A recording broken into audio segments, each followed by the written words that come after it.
Dominique Rousseau, vous nous avez dit le Parlement, c'est plus le contre-pouvoir. Il faut la presse, la justice, le Conseil constitutionnel, etc., etc. Sauf que quelle est la légitimité de ces contre-pouvoirs? Quelle sera la légitimité de ces contre-pouvoirs si la souveraineté appartient au peuple? C'est qui? Qui va les désigner? Comment ils seront désignés? Quelle sera leur légitimité? C'est quand même un petit problème. Je reviendrai ensuite sur le problème qui a été largement évoqué de la démocratie participative. Pour ma collègue de gauche, je voudrais simplement lui dire que, oui, c'est vrai, le peuple ne vote pas à gauche, mais enfin, elle est où la gauche?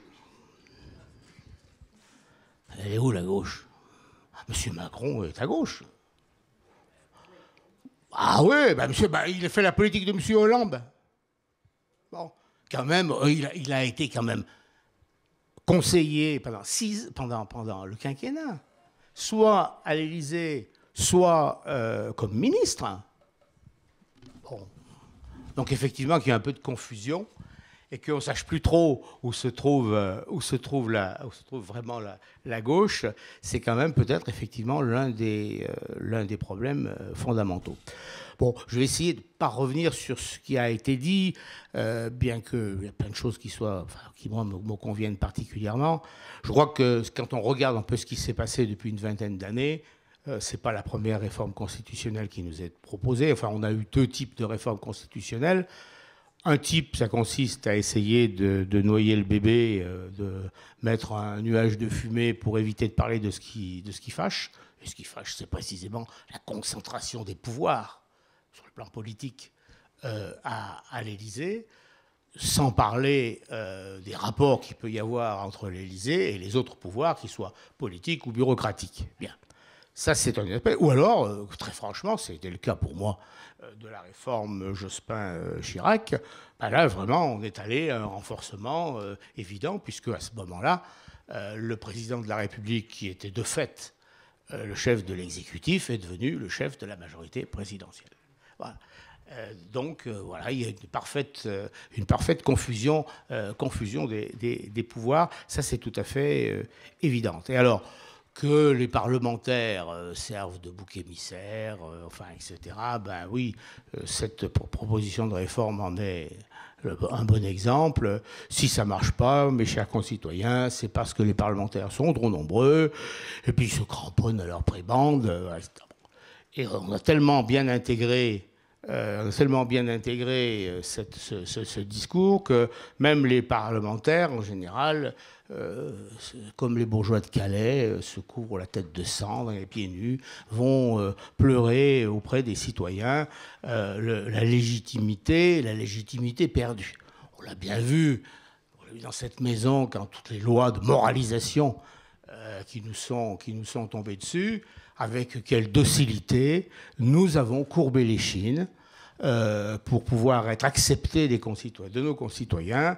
Il fallait effectivement passer sous des déclarations, des fauches codines diverses, enfin, etc. Ce qui évite effectivement de poser quand même le problème de fond. Où est le pouvoir? Où est le pouvoir? Eh bien, le pouvoir, vous le savez, il est à l'Élysée, je vais y revenir, mais je crois que c'est là le fond de la raison de cette sorte de sécession civique à laquelle on assiste, et que les résultats électoraux d'année en année montrent tout à fait élégamment, manifestement. Donc, pourquoi? Ben, on le sait très bien, c'est que quels que soient les résultats, depuis une vingtaine d'années, quels que soient les résultats des élections, c'est toujours la même politique qui est appliquée. Sur l'essentiel, on va chipoter sur les détails, sur le style, etc. Mais non, c'est la même politique en matière de construction européenne, en matière économique, en matière financière, en matière budgétaire, enfin, etc. Alors une fois que vous avez le même fond de sauce, oui, il y en a qui sont plus ou moins géniaux pour continuer le plat. Enfin, ça, on ne risque pas d'avoir des résultats qui soient très, très différents.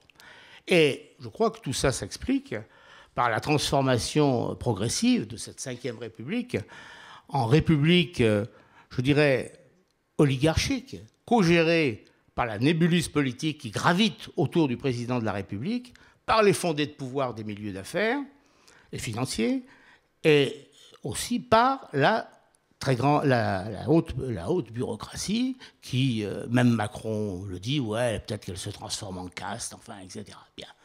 Donc on a ce système-là qui est d'une redoutable efficacité. Alors tout est bon, enfin, etc. On en a encore eu un exemple donc des dernières élections. Dans ce système-là, enfin, c'est mon point de vue, eh bien, le rôle de l'État, la fonction de l'État a changé. Le rôle de l'État, c'est plus de faire prévaloir un intérêt général qui serait distinct des intérêts particuliers, mais d'assurer la pérennité du système, assurer le fonctionnement de la concurrence libre et non faussée entre les acteurs, l'intérêt général n'étant pas le produit d'équilibre garanti par le politique, mais étant la conciliation des intérêts particuliers, tels que le marché, dans sa grande sagesse, parvient à la réaliser. Alors, on nous dit, bon, faut-il, pour sortir de cette ornière, quelle place accorder à la démocratie participative?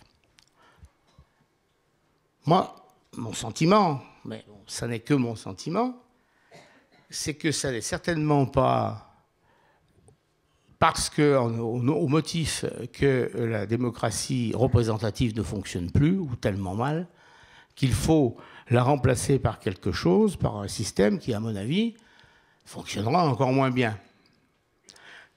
Et quand on voit un petit peu comment ça se passe, moi j'ai eu l'expérience, par exemple, de la commission du débat qui a dû décider quelle serait la ligne LGV pour le sud de la France. Ils sont réunis pendant un an, ils ont publié tout un tas de trucs, etc. Il n'y avait pas de conclusion qui était assurée, puisque ce n'est pas le rôle de la commission du débat. Enfin, ce qui ressortait, ce n'est pas du tout la décision qui finalement a été prise. Qui a été prise pour satisfaire le maire de Marseille, le maire de Toulon et le maire de Nice. Bon. Quand on regarde à un autre niveau, bon, je suis resté 22 ans maire, comment peuvent naître des mouvements en principe populaires contre des projets qui dérangent et des intérêts qui dérangent? On est un peu rêveur sur la capacité de la démocratie participative à donner, quelles que soient les situations, des résultats. Bon.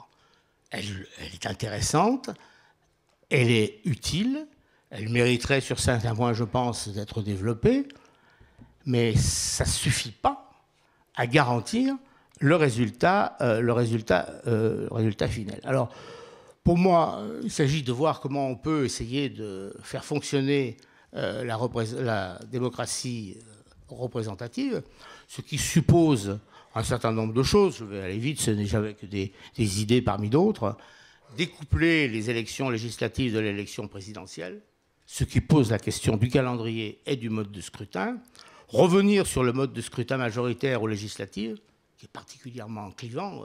Je suis d'accord avec Esther sur ce plan-là. Assurer une autonomie réelle du Parlement par rapport à l'exécutif. Donc il faut revenir sur le parlementarisme soi-disant rationalisé qui ôte toute marge de manœuvre au Parlement. Quand on vit de l'intérieur ce que c'est, et moi ce qui me navre le plus, le fait qu'on a intégré complètement, on en redemande.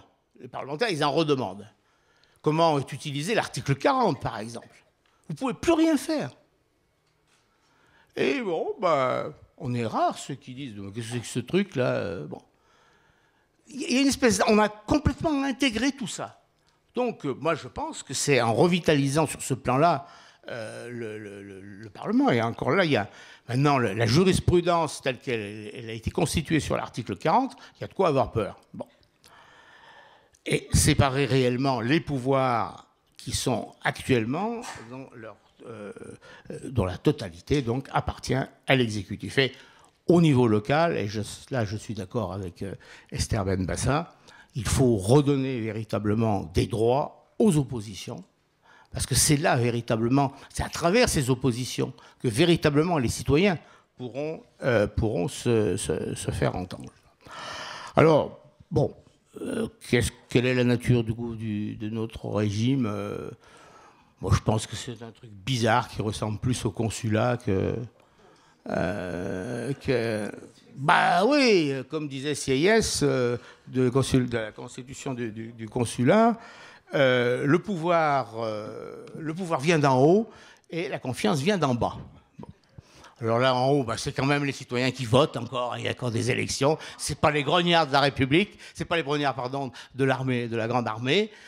Mais bon, une fois que c'est fait pour 5 ans, et le reste du temps, sondage à la pluie, il s'agit de savoir si on a véritablement le soutien du peuple. Voilà, et le soutien d'ailleurs avec des hauts et des bas, comme vous l'avez dit.